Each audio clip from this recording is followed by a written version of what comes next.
네, 여러분들 기다리시는 서정욱 변호사 법보다 주먹 진행하겠습니다. 어서 오세요. 예, 안녕하세요. 예, 그 제가 아까 단신으로는 전해드렸는데 백현동 쌍방울, 우선 백현동부터 좀 짚어주시죠. 이재명의 소환이 임박했다는 얘기도 나오는데요. 지금 이제 그 소환 일정을 조율 중이다. 네, 이렇게 그 보도가 되고 있고요. 예, 결국은 이제 그 모든 범죄는 정진상으로 통한다.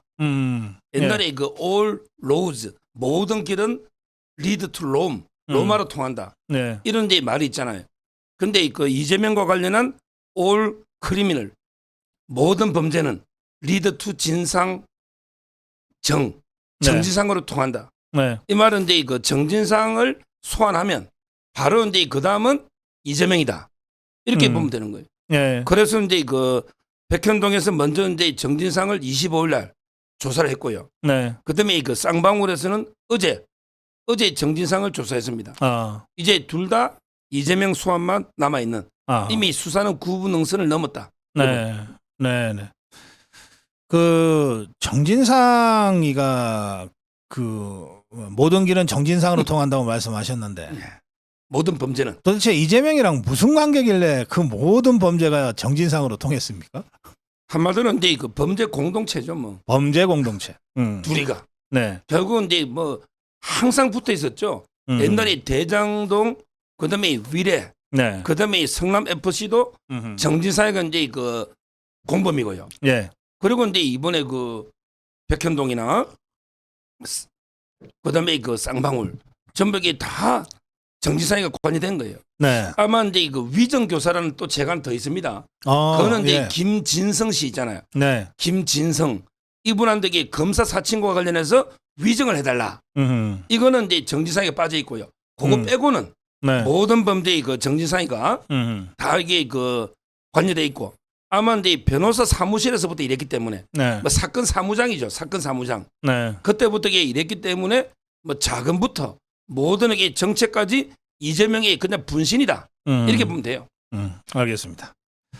그래요. 그 이재명 소환 일정은 그 영장 청구를 전제로 한 거죠? 아, 그럼요. 근데 문제는 이제 그 다음 주에 아마 검사장 인사가 있을 것 같아요. 다음 주에. 네. 아직 확정은 아닌데 네. 검찰 내부의 분위기입니다. 그다음에 그 8월 말쯤에 부장검사 인사가 있어요. 네. 그래서 오히려 이제 그 수사가 조금 이게 빨라진 면이 있거든요. 아, 인사 전에 마무리한다고? 수사는 이제 마무리해야 되니까. 네네. 쌍방울의 그 정진상 소환이 원래는 이제 8월 한 8, 9일 정도 이래 예상됐는데 네. 어제 했잖아요. 어제. 네네. 이 말은 이제 거의 뭐 다 했다는 거거든요. 네네. 가능하면 이게 그 부장 검사들이 수사의 핵심이니까. 네. 가능하면 이게 그 8월 말까지는 수사를 또 마치라. 왜냐 부장님들이 8월 말에 인사가 있으니까. 네. 이런 이제 그 내부 분위기 때문에 수사가 조금씩 빨라지고 알겠어요. 있다. 예. 이래 보면 돼요. 그게 이제 그 이제 소환 조사를 한 다음에 영장 청구하면 영장 실질 심사를 하잖아요. 예. 예, 그거는 이제 판사 앞에서 이제 서로 다퉈야 되는 거 아닙니까? 네. 그 영장 실질 심사를 수사를 담당했던 검사가 나가야 이게 영장 실질 심사에서 법률적으로 다툼이 있을 때 그거가 유리하지 않아요? 그렇죠. 결국은 이제 부부장 검사들, 네. 검사들이 나가죠. 부장이 직접 나가는 경우는 거의 없으니까. 아하, 예. 실무자 검사는 아직 인사가 없으니까 네네. 그대로 이제 그 나가면 되는 거고요. 네. 지금 검찰에서는 이제 그 가장 지금 고민은 관역에 그 두 개를 묶을 거냐, 아니면 이제 그 따로따로 할 거냐. 이걸 네. 지금도 이게 고민하고 있는 것 같아요. 그래요. 백현동과 쌍방울. 장단점이 있거든요. 네. 장단점이 옛날에 이제 그 세 개를 묶으니까 네. 대장동하고 위례하고 FC하고 묶으니까 재판이 아직 첫 재판도 시작 못했어요. 너무 늦이잖아요. 네. 이걸 이렇게 따로따로 그냥 기소를 했으면 벌써 아마 성남 FC는 유죄가 녹아지고 이재명이 몇 년 구속됐을 겁니다. 성남 FC는 이게 그 구조가 단순합니다. 예. 네이버나 차병호이나 여러 군데 두산이나 결국은 이제 그 민원 청탁 부정한 청탁 받고 이게 돈을 갖다가 FC에 네. 대납한 이게 재산은 뇌물이잖아요. 그러니까 이제 빨리 결론이 나가지고 이재명이 구속이 됐을 텐데 예. 묶는 바람에 재판이 늦어진다. 그래요. 그러니까 이제 이번에는 아예 수원지검에서 쌍방울 대북 송금만 구속하고 기소하고 재판하고 네. 그다음에 백현동은 또 서울서 따로 하고 이렇게 하자는 의견도 많이 있습니다. 그래요. 알겠습니다. 예, 이재명 관련해서 더 하실 말씀 있나요? 지금 이제 그 쌍방울 네. 거기서 이제 그 결정타가 저는 놓은 게 김성태의 그 옥중 편지. 옥중 서신. 옥중 야, 편지. 이게 마지막 피니시 블루. 이재명한테 이게 마지막 저는 피니시 블루를 날렸다. 아하. 김성태의 옥중 편지. 네. 이게 이번 주에 가장 의미가 있고요. 그다음에 그 이화영 부인의 혐의 그 두 가지만 좀 말씀드리면. 그러죠. 자, 먼저 이제 그 옥중 편지를 보면 얼마 전에 이화영이가 썼잖아요. 네. 근데 그걸 보고 이제 김성태도 정말 피를 토하는 심정으로 편지를 자필로 쓴 거예요. 아하. 근데 그 핵심은 두 가지예요. 하나는 이제 그 본인이 9가지로 기소돼 가지고 검찰이 봐주기가 전혀 없다. 마치 이재명 측에서는 노상 강도를 왜 경범죄로 해가 이게 봐주느냐, 네. 주가 조작은 왜 수사 안 하느냐, 뭐 이런 이게 주장하잖아요.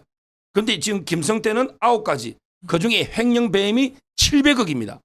그러면 이게 5년 이상 무기징역이에요. 무기징역. 네. 그리고 이게 나머지도 9가지고, 솔직히 주가 조작은 이번에 도이치모터스 보면 형량이 낮아요. 집행유예도 오고. 오히려 그게 더 가벼운 거예요. 훨씬 이게 무거운 걸로 9가지 기소돼 가지고 지금 힘든데 봐준 게 뭐 있느냐. 이런 이제 그 항변이 있고. 네. 그다음에 크게 두 번째는 이 대북 사업은 경기도가 먼저 제안했고. 그리고 이제 그 자기 개인 돈으로 줬다는 게 중요합니다. 네. 네. 이게 좌파들은 또 뭐 쌍방울 너그가 이제 그 히토로 사업하려고 500만 불 계약금 준 거 아니냐. 이런 게 말도 안 되는 거짓 주장하는 거예요. 히토류 사업은 정권이 바뀌었을 때, 네. 그는 게 그 몇억 불짜리 몇천억 사업이에요. 시작다는 걸 이게 500만 불 줄 리가 없고, 무엇보다 이게 히토류는 쌍방울 사업이잖아요. 네. 그러면 이게 굳이 개인 돈으로 500만 불 줄 이유가 없잖아요. 네. 네. 따라서 500만 불은 이제 북한의 김성애가 그때 그 경기도 의회가 예산을 막아버렸거든요. 네. 그러니까 이제 입장이 곤란하니까 김성애가 난리치고 할 거 아니에요. 네. 그래서 이제 그 개인 돈으로 그때 김성태가 돈 만든다고 룸살롱에 돈 사장한테까지 몇 억 빌렸잖아요. 아하. 그래 힘들게 내가 500만 불 갖다 줬다. 네. 그다음에 네. 그 300만 불도 우리 이재명 방북을 위해서 사전에 다 그 이재명한테 보고했다고 하고 그다음에 정무회의라고 회의가 있거든요. 거기에 다 거쳐가지고 이재명한테 보고해 내가 개인 돈으로 300만 불 보냈다. 이걸 이게 그 옥중 편지로 딱 적나라하게 써놨기 때문에 네. 저는 이게 마지막 이재명에 대한 피니시 블로도 봅니다. 알겠습니다. 이 옥중에서 쓴 편지는 법정에서 증거 능력이 있습니까? 이제 그 쓴 사람이 네. 내가 쓴 거다. 음. 이래야니까 이게 증거 능력이 있는 거고요. 실제 이제 그 김성태가 이제 그 바로 얼마 전에 40차 공판에 이화영 재판에 정이 나왔어요. 네. 나와가지고 이게 그 이화영이하고 이게 엄청나게 싸웠습니다. 특히 이화영이가 비웃듯이 웃으니까 김성태가 엄청나게 화를 냈어요. 아니 내가 형한테 한 말이 있는데 웃느냐고 이렇게 그 화를 낼 정도로요. 이미 김성태 회장은 이제 뭐 모든 걸 다 불고 있고 그다음에 이화영도 중요 부분은 다 이제 그 불고 있어요. 아마 이제 그 다음 주 화요일 날 이화영 이제 거의 마지막 재판이 되지 않을까. 다음 주. 네. 근데 그 기자들이 엄청 올 텐데 저도 이제 그날 그 김만배하고 이제 최윤길 재판이 2시에 있고 저희 재판부 판사가 쌍방울도 재판하거든요. 네. 네. 아마 이제 그 8월 8일 날 마지막 이화영 입 때문에 기자들이 많이 오는데 제가 보기 그 8월 8일은 소문난 자체에 먹을 게 없어요. 아마 이게 8월 8일은 별 거 없이 지나갈 가능성이 많다. 그래. 왜냐하면 이게 이미 이화영이가 다 검찰에 진술서를 내고 네. 변호사가 이제 판사 앞에서 인정했기 때문에 굳이 검찰에서 이화영한테 다시 확인 뭐 질문할 것도 없고 정신문할 것도 없기 때문에 의외로 이게 싱겁게 끝날 가능성이 있다 이렇게 봅니다. 그래요. 그리고 그 이화영 그 아내 그 문제는 어떻습니까?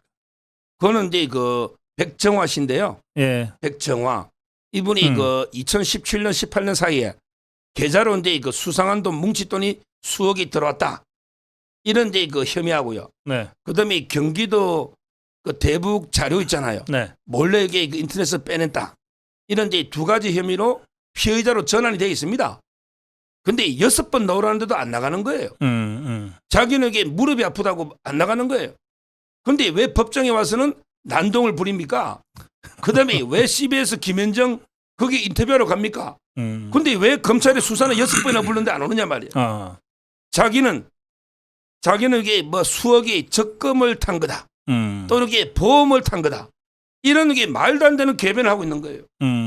아니 백정화 씨, 국민이 개돼지냐고, 검찰이 뭐 허수아비냐고. 보험을 탔으면 이게 어느 보험사에 어떻게 보험금 너가 얼마 탔다 이걸 소명해야지. 적금도 그렇잖아요. 그거를 검찰에 가서 소명하면 되잖아. 그러니까 간단하잖아. 근데 안 가잖아요. 그거 왜 자꾸- 자료라도 내면 되잖아, 변호사. 그러니까 그게 뭐라고 그 방송에서 불러? 지금 이게 적금도 그래요.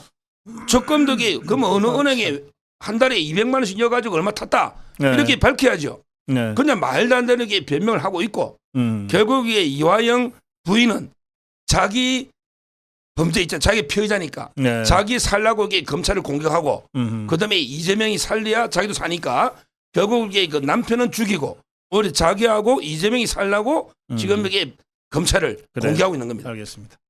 자, 다음으로 넘어갈게요. 예.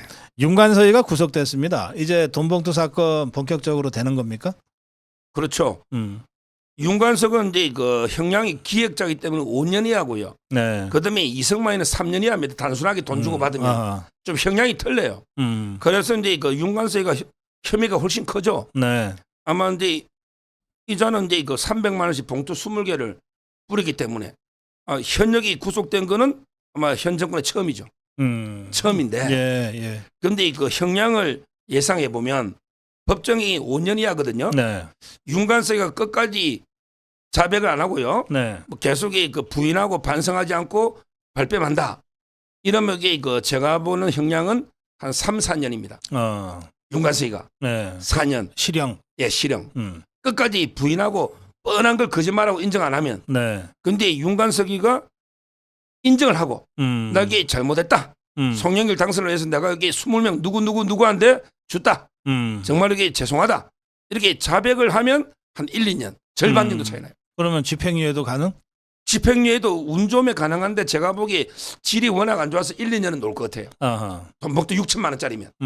그러니까 근데 자백하면 부인하고 이게 2배로 보면 돼요. 그러니까 부인하면 3, 4년, 자백하면 이제 1, 2년이다. 네. 그러면 이게 과연 저는 윤관석이가 버틸 수 있을까?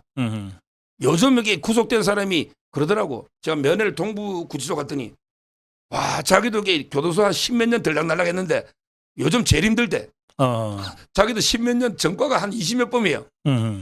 교도소는 이게 여름이 힘든데 지금 이게 예. 완전히 40도 가니까 이게 선풍기 한 대에 7명이 죽겠다는 거예요. 그러니까 이제 저는 요즘 구속되면 잘 봅니다. 잘 불어요. 지금 이게 박용수 보좌관도 다 부르잖아. 예. 강내구 씨도 다 부르잖아. 저는 윤관석이도 안 불면 이게 20일 동안 검찰에 소환 조사되고 네.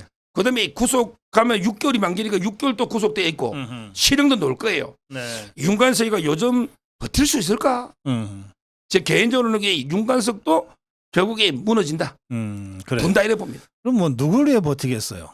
고작 해봤자 송영길이를 위해서 버티는 꼴 아니에요. 그러니까 그것도 참 한심하지. 지금요. 송영길이는 이제 그 제가 옛날에 방송할 때 그 송영길과 그 40명의 도둑들 옛날에 알리바바와 40인의 도적이라고 있잖아요. 네. 그렇게 빗대가 송영길이가 한 40명 된다. 이런데 진짜 지금 40명 육박해요.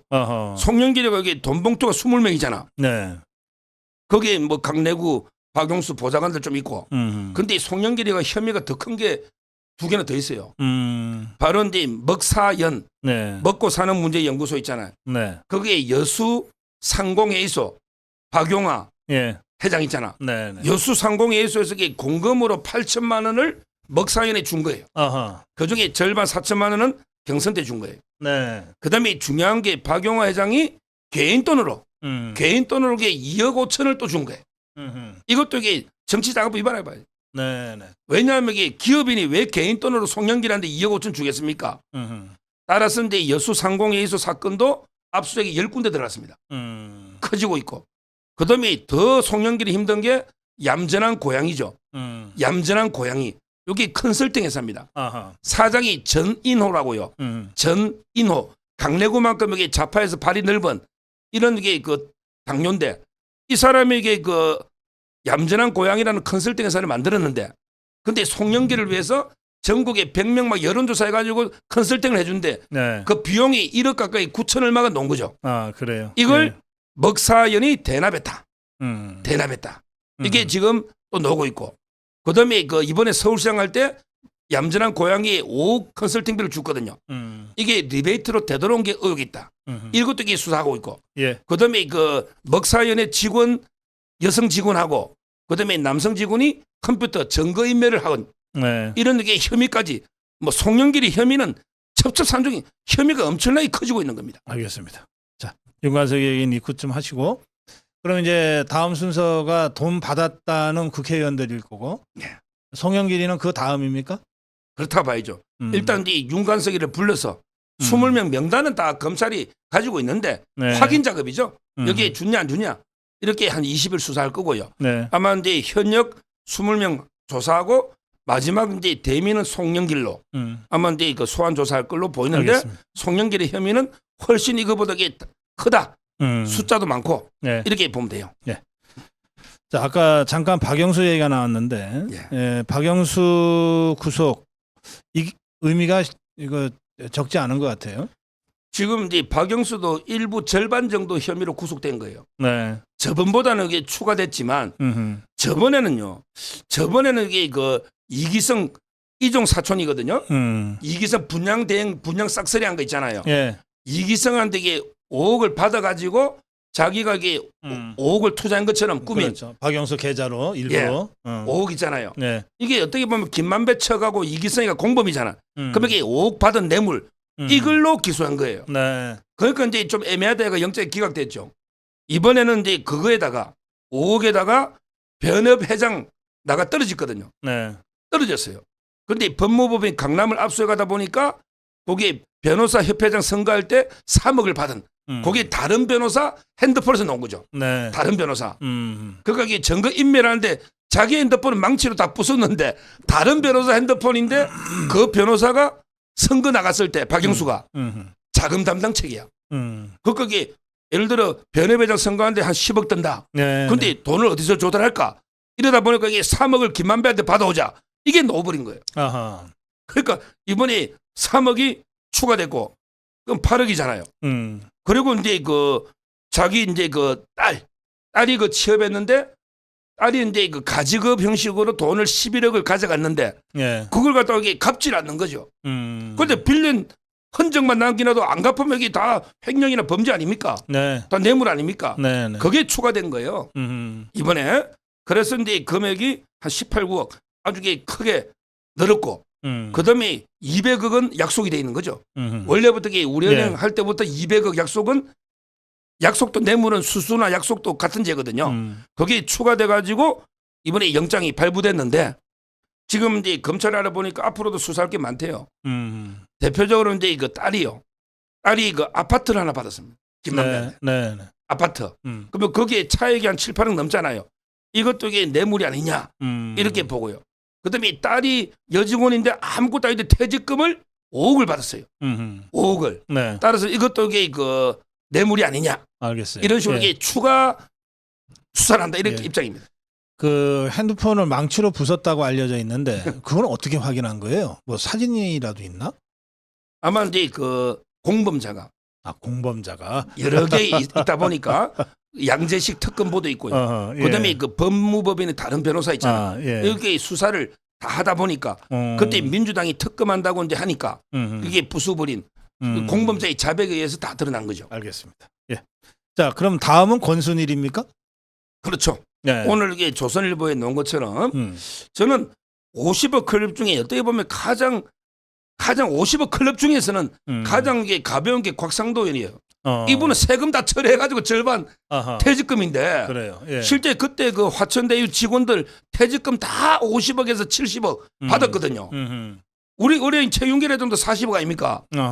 그러니까 이제 그때 문재인 정권에서 곽상도는 야 저놈에게 꼭 혼을 좀 내야 된다. 왜냐하면 이게 문재인 저격수로 하려고 했잖아.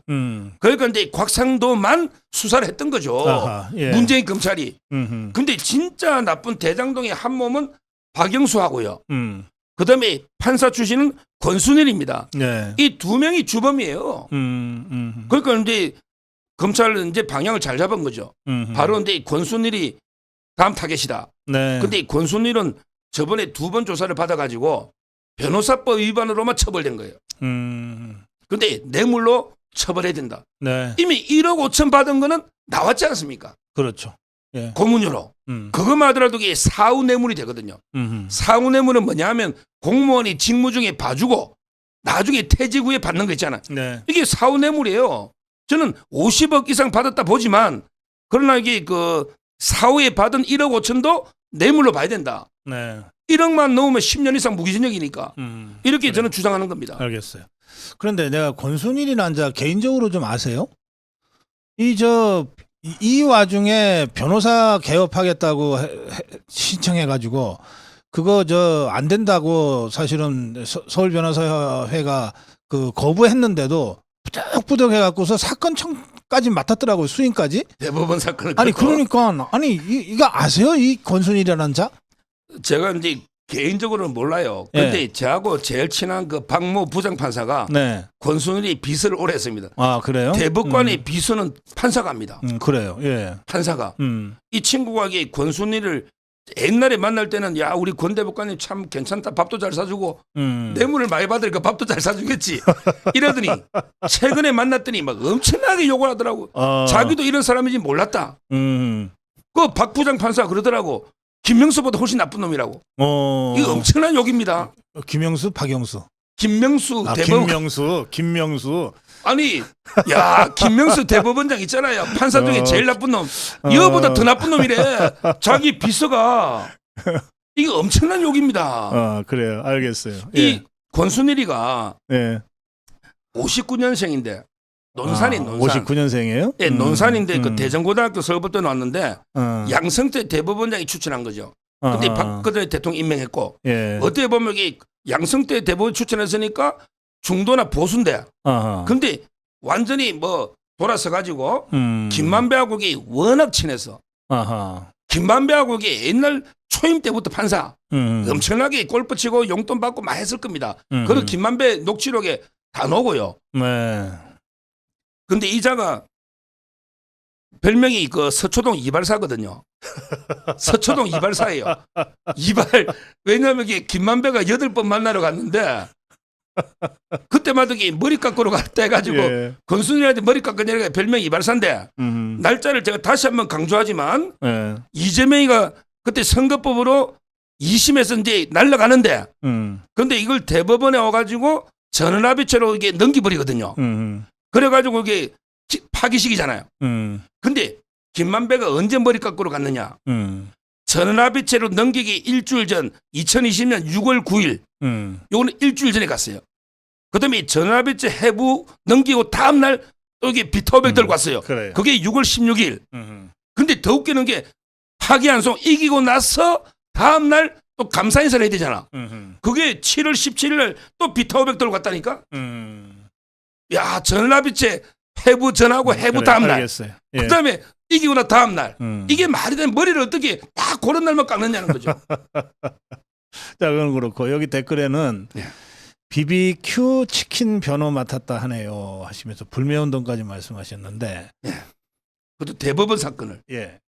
아니 저는 좀 이게 권순일이 아니라 이 권순일이가 지금 정말 온 국민의 지탄을 받고 있는데 이 사람한테 사건 맡기려고 하는 발상 자체가 좀 이해가 안 되네요. 아마 이제 저는 그때 대법관 중에 권순일이한테 다 공범이라 봐야지. 그때 7대 5였거든. 7대 5. 그렇잖아요. 그렇다면 이게 7대 5면 그 7명이 억지로 이게 뒤집어 주는데 그때 연구원들은 다 기각 의견이었거든.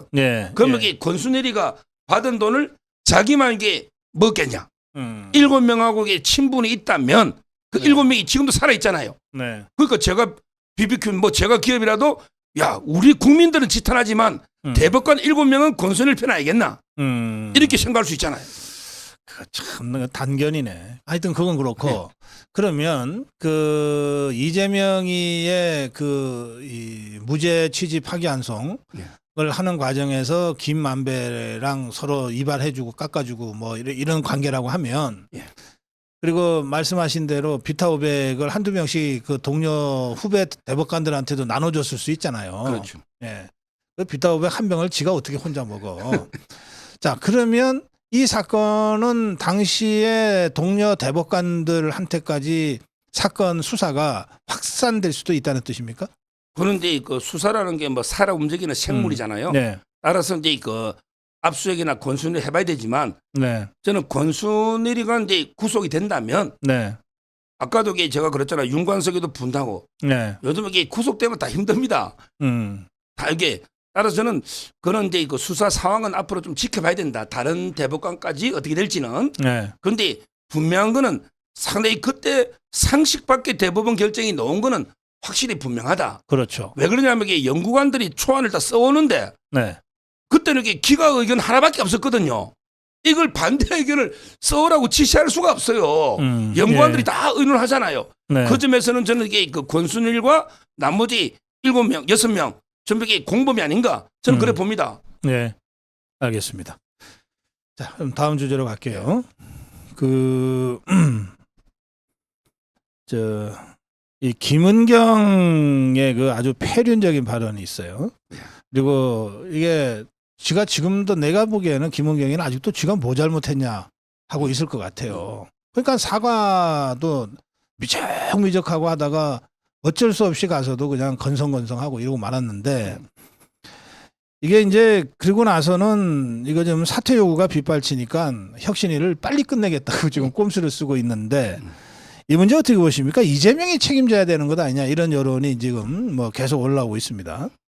저는 이거는 이제 그 한마디로 정동영이보다 훨씬 나쁘다 봐요. 정동영이는요. 네. 옛날에 정동영이는 어르신들은 그냥 투표하지 말고 노인들에게 투표하지 말고 집에 쉬시라고 했지. 그랬죠. 노인들의 투표권을 뺏어버리자고는 안 했거든요. 네. 그렇잖아요. 그런데 김은경이는 아예 노인들의 투표권을 뺏어버리자는 거예요. 왜냐하면 이게 기대 여명이 남은 수명이 길지 않으면 투표권을 비례적으로 하면 이게 거의 없단 말이죠. 그렇죠. 그렇잖아요. 네. 20대가 4표면 이거 거의 없다는 거 아닙니까? 따라서 이게 저는 정동영보다 훨씬 악질이다. 투표권을 이렇게 박탈하는 어르신들 네. 이런 생각이 들고요. 저는 가장 이게 김은경이가 문제 있는 게 제가 이제 저도 어머니가 계시고 장모님에게 돌아가셨는데 어르신들 있잖아요. 그 제가 용돈을 좀 드리잖아. 그러면 이게 본인들을 위해서 쓰시는 분이 없어요. 그렇죠. 전부 네. 이게 모아놨다가 손자 손녀들 명절 되면 이게 용돈도 챙겨주고 네. 그런 분들이 우리 부모님들이 우리 부모님을 위해서 사신 세대가 아닙니다. 자나깨나 이게 자식 세대 그다음에 손자 세대 이렇게 미래 세대를 걱정하시는 분들이 우리 어르신들입니다. 네. 이분들이 투표권 10표 많이 주면 본인들 왜 투표권 행사 안 합니다. 이렇게 문재인이는 자기 표를 위해서 빚을 1,000조를 늘려가지고 후손들한테 빚만 넘겨줬잖아요. 이게 잘못된 거예요. 문재인이가 국가 부채를 엄청 늘려가지고 우리 후손한테 넘겨준 우리 보수 자유우파의 어른들은 그런 분이 없어요. 자나깨나 손자 손녀 자식 걱정 이게 어르신들이거든요. 네. 근데 김은경이는 엄청난 폐륜을 한 거죠. 노인들은 자기들만 이기주의로 자기 세대만 투표할 것 같으니까 투표권을 박탈해야 된다. 이게 저는 잘못됐다. 네. 이게 본질로 봅니다. 그래요. 자, 이 김은경이야. 그 뭐 진짜 듣보잡 아닙니까? 그 뭐 이 혁신위원장 임명했을 때도 누군지 잘 몰라가지고 그랬는데 결국 이런 자를 그 혁신위원장으로 임명을 해서 이런 폐륜을 저지르게 하고 있는 이재명에 대한 정책 책임이 더 저는 포인트라고 생각하는데요. 그렇습니다. 그리고 그거 맞죠. 네. 지금은 이제 박광온 원내대표만 계속 사과하잖아요. 근데 박광온 원내대표보다 그분이 들고 온 거 아니잖아요. 결국에 데리고 온 거는 이재명이 아닙니까? 사고 친 거는 김은경이고. 그래서 저는 아니 박강원이가 왜 자꾸 사과하는지 모르겠네. 진짜. 그러니까 이재명이 아무 관계도 없는데. 아니 표 떨어지니까. 근데 저는 이거는 전적으로 김은경이가 사퇴하고요. 그다음에 그 이재명이가 사과하고 그다음에 혁신위를 해체하든지 네. 이게 이재명이가 전적으로 책임져야 된다. 저는 이렇게 보고요. 네. 아까 제가 이제 박사님 논평 듣다가 예. 박사님 방송한 지도 몇 년 됐는데 웬만하면 저는 생각이 거의 똑같은데 네. 아까 여기 그 조금 이게 사진대를 편 거는 저하고 생각이 약간 틀리신 것 같아요. 아까 이제 박사님 말씀도 뭐 저희가 이제 너무 오버하지 말고 우리 국민들이 심판할 테니까 네. 좀 이게 사진을 뺨을 내댔다는 걸 조금 이게 비판적으로 말씀하셨는데 네. 저는 그건 좀 오버했다고 생각합니다. 예. 저는요 옛날에 그 춘추 전국 시대 그 오나라 때 그 오자스라는 사람이 있어요. 네. 오자서 이 사람이 초나라에서 망명했는데 그때 초나라에서 자기 아버지가 억울하게 누명을 쓰고 죽은 거예요. 그러고 나서 나중에 그 초나라를 정벌할 때 자기 아버지를 죽인 그 초나라 평왕인데 왕 그 무덤을 파가지고 시체를 갖다가 채찍으로 300대를 때렸다니까. 네. 이걸 여기 굴묘 편시랍니다. 네. 묘를 파서 굴묘 편시 시체를 300대를 채찍으로 때려버리는데 그때 이제 너무 과한 거 아니냐 이러니까 이제 그 오자서가 뭐라 했냐면 일모도원 야 날은 저문데 일모 갈 길은 멀다 이렇게 이제 한 말이 있거든요. 그래서 저는 물론 이게 시체를 뭐 300대 때린 거야 좀 이게 문제될지 모르지만 사진 정도 4대 정도 때린 거 이거는 이게 그래야 좀 전국 어르신들이 분이 풀리지 않을까요? 그 뭐 생각이 다른 건 좋은데요. 그게 심했냐 어쨌냐 이런 차원의 문제가 아니고 제 말씀 짧게 한 말씀만 드릴게요. 국민들로 하여금 따기 때리게 만들어야지 왜 직접 때리냐 이거예요. 국민들로 하여금 따기 때리게 만들어야 된다니까 정치는 네, 그런 취지입니다. 예. 네, 취지는 알겠고요. 따기 맞을만 따기보다 더 심한 걸 해도 괜찮아요. 국민들이 하게 해야 된다는 거예요. 국민들이. 그러니까 제일 좋은 거는 이게 저는 김은경이 지가 예. 회초리 좀 들고 가지고 정말 이게 회장님 제가 죽을 죄를 제가 잘못했습니다. 정말 이게 제가 반성하는 차원에서 회장님이 회초리로 제 종아리를 좀 때려주세요. 이러면 이게 회장님이 안 때렸을 거 아닙니까? 저는 뭔가 이게 하여튼 중요한 거는 김은경 위원장은 말로만 사과를 했지 진정성이 하나도 없어요. 지금도 이게 속으로는 야 내가 뭐 틀린 말 했냐 내 취지는 젊은 층이 투표하자는 건데 취지가 왜곡된 거 아니냐 네. 이렇게 저는 속으로 생각할 거예요. 말로만 이게 표 때문에 등 떠밀려가 사과했지 반성하는 행동도 없고 진심이 안 느껴지더라고 저는. 아이 그뭐 더 말할 필요도 그렇습니다. 없죠. 예, 말할 필요도 없고 저는 이걸 저 노인 폄하 문제로 축소시키는 것도 매우 부적절하다는 논평을 여러 번 했어요. 지금 우리 서정읍 변호사가 잘 설명하셨는데 이거는 우리 헌법 가치인 보통선거권을 심각하게 부정한 거거든요. 그래 단순히 노인 폄하 문제가 아닙니다. 이거는 반국가 사범이에요. 반헌법적 행태를 한 거라고요. 그리고 윤석열 대통령 밑에서 임기 마친 게 치욕스럽다고 하면서 3억의 연봉을 챙겼잖아요. 이게 노인 폄하 이상으로 아주 이 심각한 그 범죄인 거예요. 하여튼 이런 전반에 대해서 이게 꼭 자유파만이 아니라 또 노인층만이 아니라 상식을 갖고 있는 대한민국 국민이라면 누구나 다 분노하게 돼 있습니다. 그런데 그 분노를 폭발시키는 것은 국민들의 몫이라는 거예요. 예? 이게 정치권이 먼저 나서서 그렇게 하면 정쟁으로 간다니까. 예. 그리고 이게 김은경이요. 이번에 민주당에서 얼마 전에 그 강남이나 서촌하게 노른자의 땅 있잖아요. 네. 이런 지역에서는 집을 이게 2채 이상 가지지 마라. 네. 이렇게 저는 서약을 받았습니다. 예를 들어 뭐 시골에 한 채 있고 서울에 한 채 있는 건 모르지만 강남이나 서초처럼 이게 요지 있잖아요. 네. 이런 땅은 이게 2채 이상 집은 하나 팔아라. 네. 이게 다 총선 출마 서약을 받은 거예요. 근데 조금 전에 박사님이 논평하신 것처럼 네. 이 김은경이가 서초구에만 설해마을에 방 6개짜리 복층 빌라가 있어요. 시세로 100억에 육박한다요. 네. 엄청나게 비싸대요. 네. 방 6개짜리 복층 빌라 서초동에. 그다음에 또 서초동에 아크로 리버파크 45평. 이게 자녀들하고 같이 이게 받고 있잖아요. 뒤에 거는 상속받았다 하더라도 앞에 게 또 있단 말이죠. 이렇게 자기는 서초구에 노른자의 건물 2개를 가지고 다른 의원들은 다 서약받아서 팔아라. 이게 저는 혁신이 되는가. 네. 그리고 이게 금감원 부원장이 더 저는 가정스러운 게 뭐라고 했냐면 이게 문재인 대통령께서 자기를 금감원부장 임명해 주셨는데 문재인을 대통령에 붙여.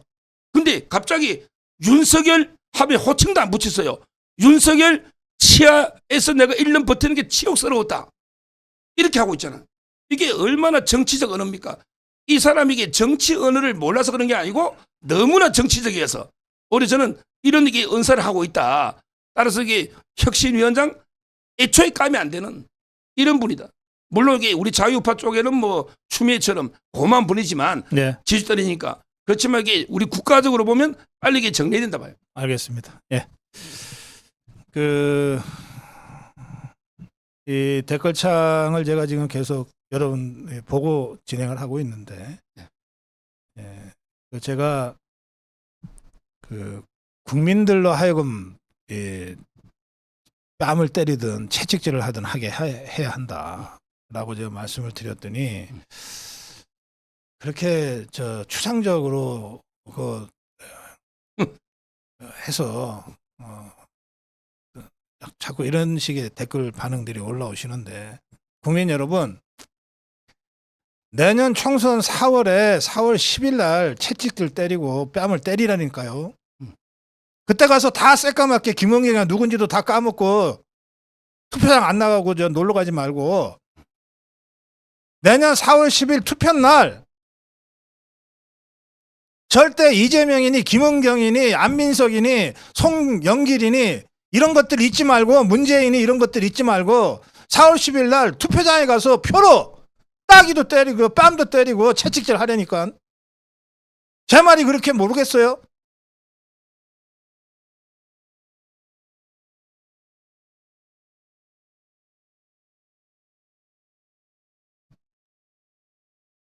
그저 우리 서정욱 변호사가 저하고 방송을 워낙 오래 해서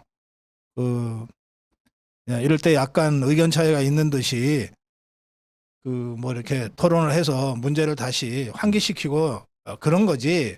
무슨 서정욱 변호사가 말이 많네, 고성국 박사가 말이 많네, 지금 여러분들 그런 차원의 문제가 아닙니다.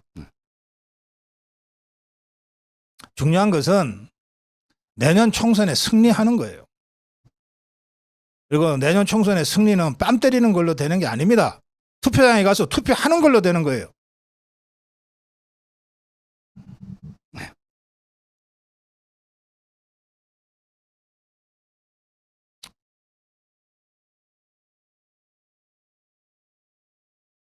제가 소리 질러서 무속했다고 못 보겠다는 분들도 계신데, 제가 소리 지른 건 죄송하지만, 아니 왜 그렇게 말씀들을 못 알아들으세요?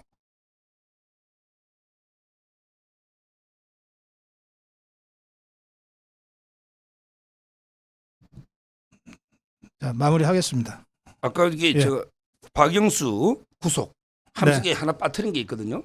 예, 지금 이제 박영수가 재판 하나 더 받고 있습니다. 네, 그게 뭐냐면 이제 가짜 수산업자 있잖아요. 김태우 씨 가짜 수산업자한테 이제 포르쉐 이걸 이게 무상으로 받은 걸로 이게 지금 재판 받고 있는데, 이게 포르쉐 이것도 이제 내연녀가 탔다는 거예요. 내연녀가. 따라서는 이 박영수를 보면서 저기 꼭 한 말씀 마지막 드리고 싶은 거는, 이 박영수가 특검으로 이렇게 구속시킨 사람이 자유우파가 50명입니다. 50명. 따라서는 지금 이게 박영수처럼 파렴치한 이런 자각의 특검을 해서 우리 자유우파를 50명을 구속을 시키고, 거기에 저는 대표적으로 박근혜 대통령, 이제 진짜 진실이 드러나더라고. 이제 좌파편을 만나도 과연 이게 박근혜 대통령이 10원 하나 받은 게 뭐냐, 이걸 이게 전부 다 인정하더라고요. 네. 진짜 저는 역대 대통령 중에 가장 깨끗하고 어떻게 보면 이게 가장 청렴결백하고 오로지 국가와 민족만 생각하신 박근혜 대통령, 이런 분이 박영수한테 구속이 됐다? 이게 제가 정말 피를 토하고 싶은 심정이에요. 박영수가 김만배하고 200억 뇌물 약속하고 그다음에 뭐 딸해가지고 다 수십억 받고 그다음에 가짜 수산업자한테 포르쉐까지 내연녀 탔잖아요. 어떻게 이런 자한테 저는 박 대통령이 구속돼가지고 탄핵까지 간 게 너무나 원통하고 이게 억울하고, 따라서 이제 정말 억울한 점 박근혜 대통령의 명예회복은 꼭 해야 되겠다. 이걸 마지막으로 강력하게 제가 호소합니다. 예. 예, 마지막으로 우리 손영욱 변호사, 박영수 저런 자한테 우리가 박근혜 대통령을 뺏겼다. 50명이 구속. 네, 이제 그 말씀. 예, 저도 다 여러분들도 다 공감하실 겁니다. 그런데 또 박근혜 대통령 명예회복도 지금 우리 서정욱 변호사가 결론 부분에 말씀하셨어요. 명예회복하려면 박근혜 대통령 명예회복 시키려면 내년 총선 이겨야 됩니다. 예. 내년 총선 지면요. 뭐 박근혜 대통령 명예회복은커녕 윤석열 대통령 탄핵까지 갈 수도 있어요. 네, 그래서 우리가 지난 5년간 문재인 종북 주사파 정권과 목숨 걸고 싸워서 간신히 이 고지 하나 찾은 것에 불과해요. 행정부 권력, 대통령이라는 고지 하나 찾아놓은 겁니다. 다른 의회 진지, 뭐 문화 진지, 방송 이거 전부 다 여전히 문재인, 이재명, 종북 주사파들 판이에요. 아직까지. 이 고지 하나 간신히 찾아놓고 내년 총선을 지금 우리가 준비하고 있는데 이 총선이 있잖아요. 이 감정으로 이길 수 있으면 뭐든지 하세요. 화내고 감정적인 언사로 막 욕짓거리하고 이런 걸로 총선 이길 수 있다 생각하시면 그렇게 하시라고요. 저는 그렇게 생각 안 해요. 우리가 내년 총선에서도 이기려면 어쨌든 우리 자유파가 대동단결해야 되고 두 번째 이 사태를 지켜보고 있는 중도파들 절반 이상은 우리가 우리 쪽으로 데리고 와야 돼요. 우리 쪽으로 데리고 와야 돼요. 자유파의 대동단결이 우선이지만 그것만 갖고 승리할 수 있다 그러면 뭐 욕하고 뭘 해도 상관없어요. 우리는 더 똘똘 뭉칠 테니까. 여러분, 김호일 노인 회장이 총선 승리 담보해 줄 수 있습니까? 우리 자유파만 똘똘 뭉쳐서도 총선 이길 수 있다 그러면 김호일 회장이 아니라 제가 먼저 나서서 뺨칩니다. 그게 아니잖아요. 선거를 이기려면 우리 자유파의 대동단결이 첫 번째. 두 번째는 어쨌든 중도파 일부라도 데리고 와야 돼요. 그래야 이기는 거예요. 그래야 진짜 복수가 되는 거고 그래야 진짜 명예회복이 가능해진다고요. 그래서 오버하지 말자는 거예요. 그래서 오버하지 말자는 거예요.